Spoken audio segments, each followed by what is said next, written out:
Alright, I'm Kevin Ombajo, Big Kev, and I'm a businessman, basically. So I have my interests in a number of fields, one of which is marketing.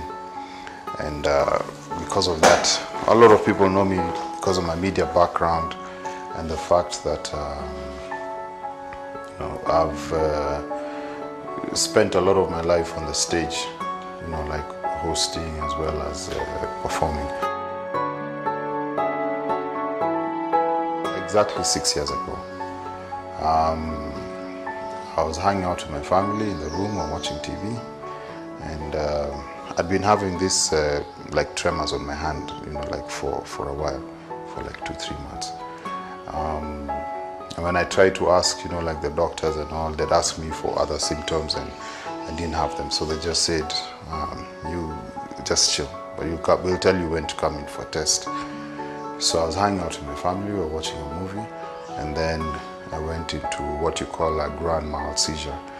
A grand mal seizure is a severe seizure. It's the one where you completely black out, you bite your tongue, and when you wake up, it's like 30-40 minutes later. And so when I woke up, I was in hospital. Okay, so I went to hospital, and they decided then to carry out tests based on what had happened with me. And that's the first time I was diagnosed with a tumor. They gave me, they did the tests first, and then they said that they had to do a surgical removal of the seizure, something called a craniotomy in medical jargon. So a craniotomy meant that they needed to make, to basically to make a cut on my scalp, and then they remove a piece of my skull, the way, like a slab, the way they put in slabs, like when they're building, and then they go past the membrane that is there into the brain, and they remove this thing. It looks like a cauliflower. Look up. So I was like, I did not know. I'd never had surgery before, so I did not know, how traumatic surgery is or what I was going to go through. Long story short, we went through surgery, and they removed it. They removed all of it. It was about like 5 centimeters at that time. I remember sitting with the doctors and just asking them afterwards, so what happens? Because I was in ICU, then I was in HDU, then I was in the ward, and it took me like 3 weeks to go home. I lost the use of part of my hands. I was paralyzed for a while. Then I lost the use of part of my hands for a while, and this came back after some time, but not fully. I have a guitar in my office, and at home I used to play the guitar and a couple of those things, but I can't do like really sensitive stuff with my left hand. I remember asking the doctor, so what's next? What happens for me? What are the chances of this recurring? And he told me that for it to recur would be 1 out of 10 people would, probably have a recurrence between 10 to 15 years. That's like about less than 10% of the people who have that get it again in 10-15 years. Anyway, so here I was facing another surgery after 8 months, less than a year. So I started doing a lot of reading about my condition and why I had it now.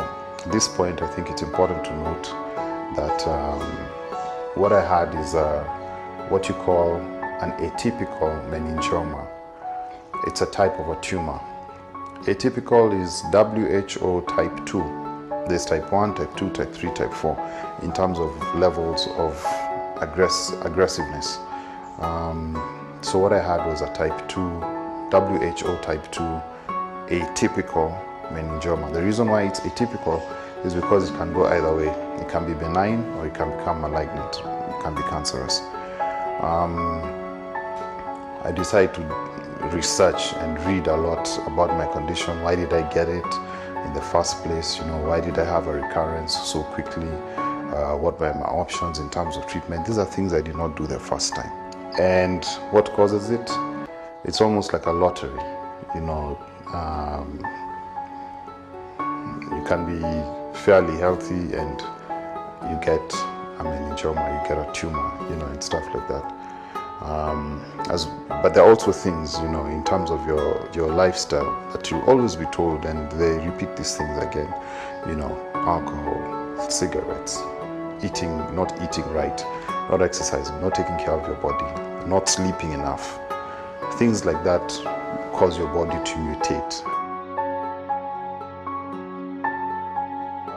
In the process of consulting as many people as possible and doing my research about my next step, then from my insurance agency, my friends told me that I needed to talk to Simon of Pathway. But it didn't come around. Probably it wasn't the time yet to speak to him. But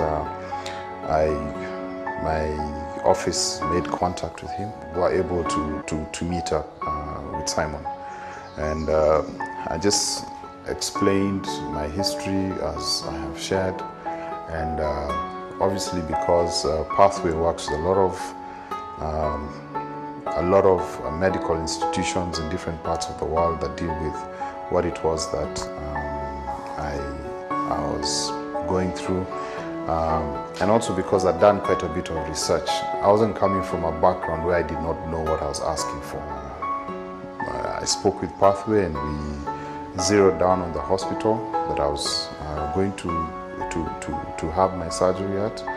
And he knew the people at the hospital there. And so Pathway worked in my office to just organize for all the logistics and everything in regards to my treatment. Then I went for my surgery. I went to India, I went to Bengaluru, which is now Bangalore, which is now known as Bengaluru.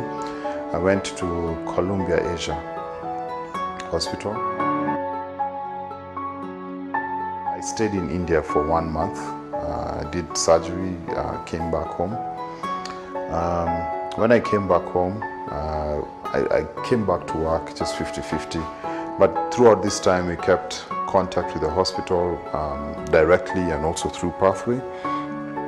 I was waiting because I needed to go back for a review to find out if my surgery was successful in terms of completely removing it. So I went back after 1 month. I was there for just a week. I was accompanied by my wife.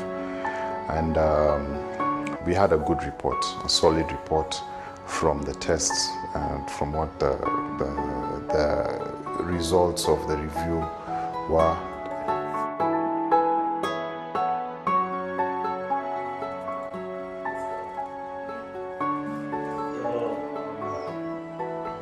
For all of you guys who may have a condition like mine, or you relate to what it is that I'm saying, whether directly or indirectly, you do not know where to start or where to go, you have all these questions, a good place to start would be Pathway International.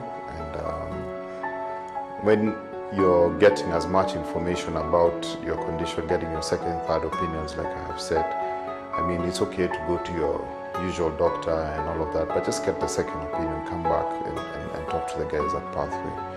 It's going to help you. Just get tested. You know, we got HIV under control by using testing as one of the key pillars of fighting HIV. So get tested. Cancer is not that other guy's disease. And unfortunately, that's how we all look at it. You know, that it's that other guy's disease. It wouldn't happen to me. You know, how can it happen to me? I don't do, etc. Just, you know, get a simple checkup, and maybe if you do not know how to go about that, get in touch with these guys.